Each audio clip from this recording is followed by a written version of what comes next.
બીએસએફને આગામી 5 વર્ષમાં વિશ્વનું સૌથી આધુનિક અને કોઈપણ આક્રમણનો સામનો કરવા માટે સક્ષમતા બક્ષતું સુરક્ષા દળ બનાવવા માટે સરકાર સંકલ્પબદ્ધ છે એવું ભુજમાં બીએસએફના 61મા સ્થાપના દિવસ અન્વયે હીરક જયંતિ સમારોહમાં એલાન કરતા કેન્દ્રના ગૃહ અને સહકારિતા વિભાગના મંત્રી અમિતભાઈ શાહે જણાવ્યું હતું।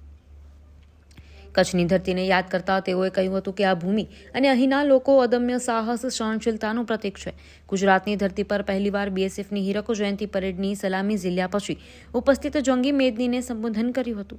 મુન્દ્રા રોડ 176 બીએસએફ બટાલિયન ખાતે આયોજિત કાર્યક્રમમાં પરેડ સમારોહની સાથે જવાનોને અદ્ભુત કર્મઠતા સાહસના દર્શન કરાવ્યા હતા। બીએસએફ અને કેન્દ્ર સરકાર દ્વારા સંયુક્ત રીતે આ સમગ્ર વર્ષ દરમિયાન બીએસએફના આધુનિકીકરણ સાથે સૈનિકો, નિવૃત્ત સૈનિકો અને તેમના પરિવારજનોના સર્વાંગી ઉત્થાન માટે કાર્ય કરવાનું લક્ષ્ય નિર્ધારિત કર્યું છે। ગૃહમંત્રીએ દેશમાંથી એક ઘૂસણખોરને વીણીને બહાર કાઢવાના મોદી સરકારના પ્રણનો પુનરોચ્ચાર કર્યો હતો અને કહ્યું કે ચૂંટણી પંચે હાથ ધરેલી સરની પ્રક્રિયા લોકતંત્રની સુરક્ષિત અને નિર્મળ બનાવવાનો જ એક ભાગ છે। બીએસએફ આધુનિકીકરણ સાથે તકનીકી સંતુલન સાધવા બોર્ડર સુરક્ષાના કોન્સેપ્ટ પર સરકાર કામ કરી રહ્યું છે। સરહદ સુરક્ષા દળના કર્મચારીઓને શૌર્ય માટે એક પોલીસ મેડલ, 8 રાષ્ટ્રપતિ મેડલ અને જનરલ ચૌધરી મહારાણા પ્રતાપને અશ્વિની કુમાર ટ્રોફી એનાયત કરવામાં આવી। સરહદ સુરક્ષા દળના ડાયમંડ જ્યુબિલીના ઉજવણી માટે આજે એક ટપાલ ટિકિટ પણ બહાર પાડવામાં આવી હતી।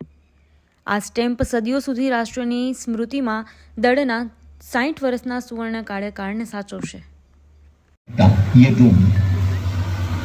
उल्लेखनीय है कि तीव्रता, बेमिसाल स्पीड और सटीक सपोर्ट यही है इस कामकाजी ड्रोन की खूबियां।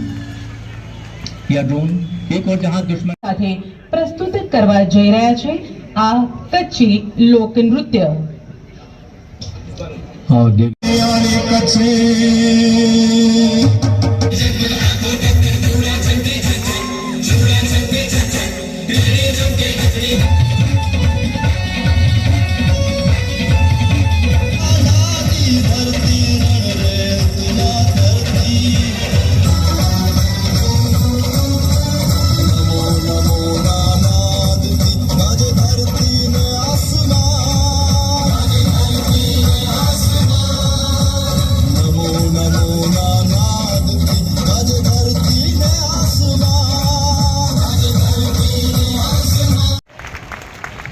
आ गया आसमान को तिरंगे से सजाने के लिए